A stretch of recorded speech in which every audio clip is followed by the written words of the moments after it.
কলমি শাক দেখলেই ছোটবেলার কথা মনে পড়ে। তখন শাক দেখলেই মুখ বাঁকা, আর এখন নিজের হাতেই বানিয়ে খাই। হ্যালো এভরিওয়ান, আসসালামু আলাইকুম।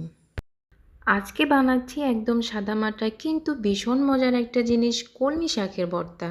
কলমি শাক দেখে ভাববেন না এটা আবার কি এমন খাবার। একবার ভর্তা বানিয়ে ভাতের সাথে মেখে দেখেন, তখনই বুঝবেন আসল কাহিনী। নিজের হাতে লাগানো কোনো কিছু খাওয়ার মজাই আলাদা। কলমি শাকের ভর্তা সিম্পল বললে কিন্তু স্বাদে কোনো কমতি নাই। ভাতের সাথে এই ভর্তাটা থাকলে আর বেশি কিছু লাগে নাকি, এক প্লেট ভাত কখন শেষ হয়ে যাবে নিজেই বুঝবেন না। চলে আসি মূল রেসিপিতে। আমি এখানে কলমি শাকগুলো কেটে ধুয়ে নিয়েছি। প্রথমে এখানে সরষের তেল দিয়ে দিয়েছি, এরপর শুকনো মরিচটা আমি ভেজে নেব। যারা শাক দেখলেই মুখ বাঁকান তারা একটু দূরেই থাকেন।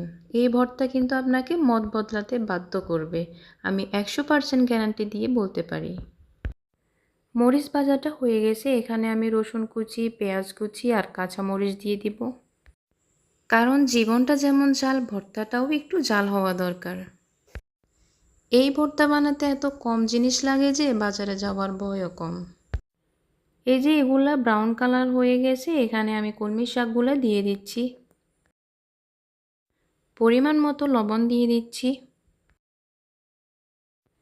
এখন আমি এগুলাকে ভালো করে নেড়েচেড়ে ঢাকনাটা দিয়ে দিব।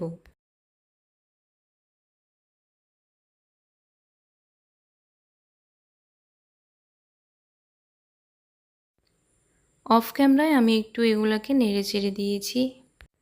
শাকগুলা ভাজা হয়ে গেছে।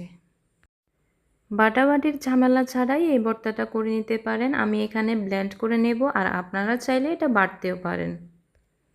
এই যে ব্লেন্ড করা হয়ে গেছে এগুলা, আমি এখানে মিহি করে ব্লেন্ড করে নিয়েছি। আপনারা চাইলে একটু গোটা গোটা রাখতে পারেন।